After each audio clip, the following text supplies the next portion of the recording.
이번 영상에서는 리딩 지저스 1권의 6번째 수업을 담았습니다. 오늘은 민수기를 살펴보며 이스라엘 백성의 광야 여정을 들여다보고 백성의 불순종에도 언약을 지키시는 신실하신 하나님을 만나봅시다. 대부분의 사람들에게 민수기는 읽지 않고 넘기고 싶은 책입니다. 특히 숫자를 싫어하는 사람들은 더욱 그렇죠. 민수기는 끝없이 이어지는 인구조사에 대한 내용으로 시작하기 때문입니다. 제목에 걸맞게 이스라엘 백성의 수를 계수하는 것이 민수기에서 중요한 의미를 지니고 있습니다.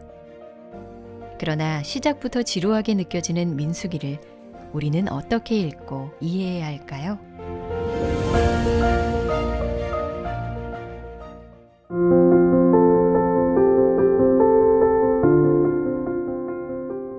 민수기의 히브리어 제목은 광야에서입니다.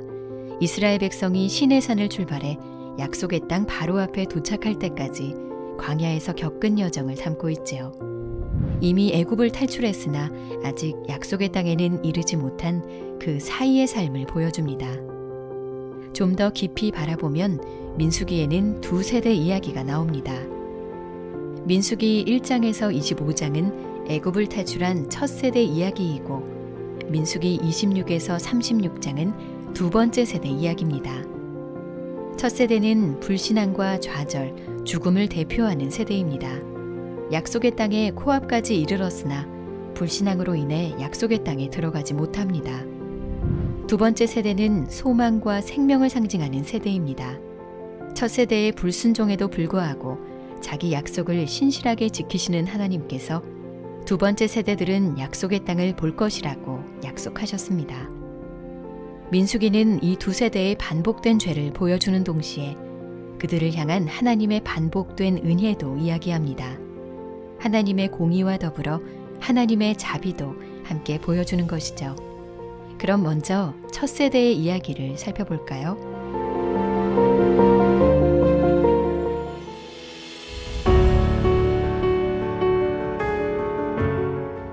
첫 세대는 노예로 있던 애굽에서부터 하나님이 행하신 일들을 모두 눈으로 보았습니다. 그러나 그들은 반복해서 하나님께 불평하고 하나님을 원망합니다. 민수기 11장에서는 먹을 것에 대해 불평하고 민수기 12장에서는 미리암과 아론이 모세의 리더십에 이의를 제기하며 불평합니다. 그들의 불평 중 최고는 약속의 땅 자체를 좋아하지 않았다는 것입니다.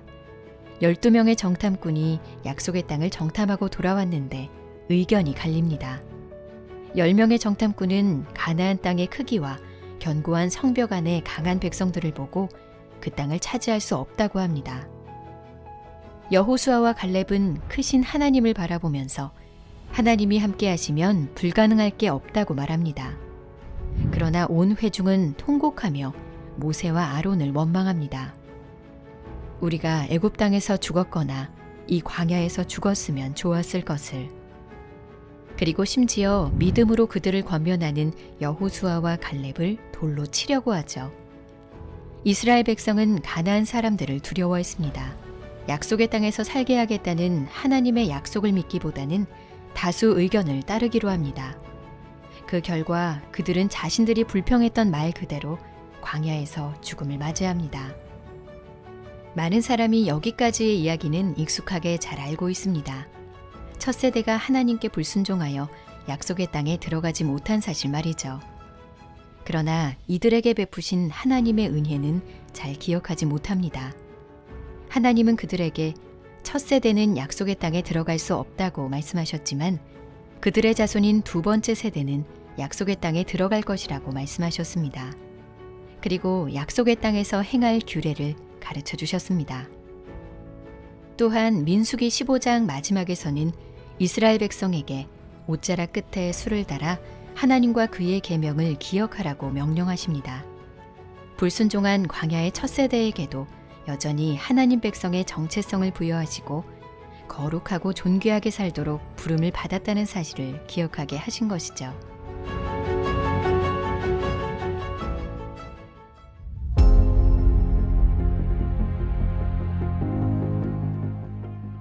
언약에 신실하신 하나님의 사랑과 인자하심은 여기서 멈추지 않습니다. 민수기 22장에서 24장에 나오는 이방인 선지자 발람 이야기는 하나님께서 이스라엘 장래에 약속하신 복과 소망을 보여줍니다. 이스라엘이 모압 평지에 진을 쳤는데 모압 왕은 두려워 발람에게 그들을 저주해달라고 합니다. 그러나 하나님께서는 발람의 저주를 여러 번이나 막으시고 도리어 그의 입으로 이스라엘을 축복하십니다. 이스라엘의 장래에 대한 놀라운 축복이 선포된 후에 바로 매우 참담한 현실이 이어집니다. 애굽을 탈출한 첫 세대 백성이 미디안 여인들과 음행하기 시작하면서 그들의 신인 바알브올에게 절하는 죄를 범한 것입니다. 하나님께서 발람에게 하지 못하게 하셨던 하나님 백성을 향한 저주가 이스라엘 백성이 스스로 자초하여 그들에게 임합니다.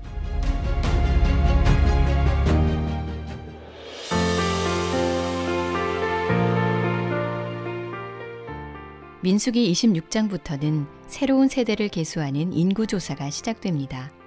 하나님께서 이전 세대를 완전히 멸하셨음에도 백성의 총수는 거의 변하지 않고 그대로였습니다. 단 민수기 25장에서 지도자가 우상숭배의 죄를 범한 시므온 지파만은 예외였습니다. 시므온 지파의 수만 현저히 줄어 있었습니다. 첫 번째 세대와 비교해 크게 나아진 바는 없었으나 그럼에도 소망과 생명을 상징하는 세대입니다. 그들은 첫 세대와 달리 하나님께서 약속하신 땅에 들어가 유업을 받게 됩니다.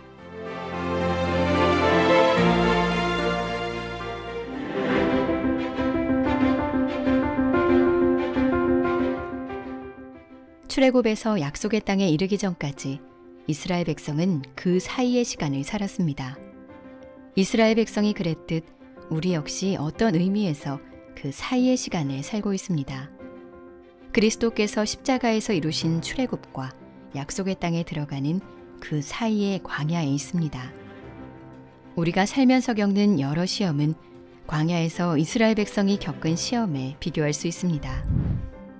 첫 세대가 그랬듯이 우리는 인생에서 겪는 여러 가지 시험 앞에서 하나님을 원망하며 불평할 수 있고, 두 번째 세대처럼 하나님이 주시는 힘으로 내일을 바라보며 살 수도 있습니다.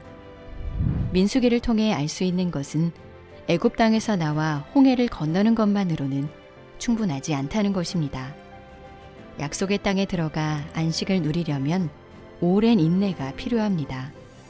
우리가 믿음으로 인내하기 위해 꼭 기억해야 할 것은 하나님께서 베풀어 주신 은혜를 기억하며 마음이 완고해지지 않도록 주의하고 죄에서 하나님께로 돌이킬 수 있는 마음을 갖는 것입니다.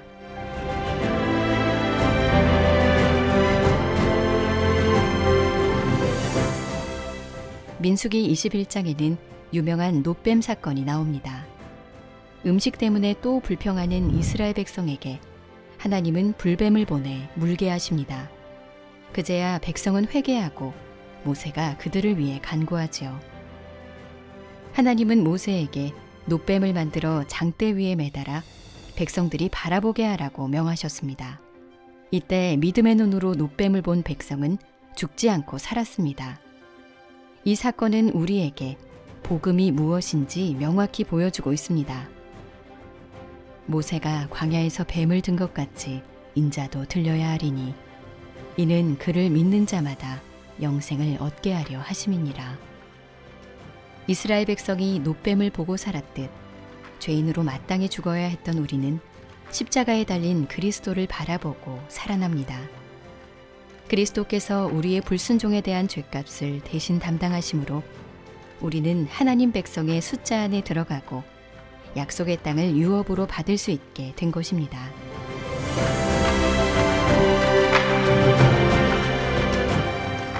다음 영상에서는 리딩 지저스 1권의 7번째 수업으로 신명기를 통해 하나님이 주신 율법의 참 의미와 더 큰 은혜를 주시는 하나님의 언약의 구조를 살펴보겠습니다.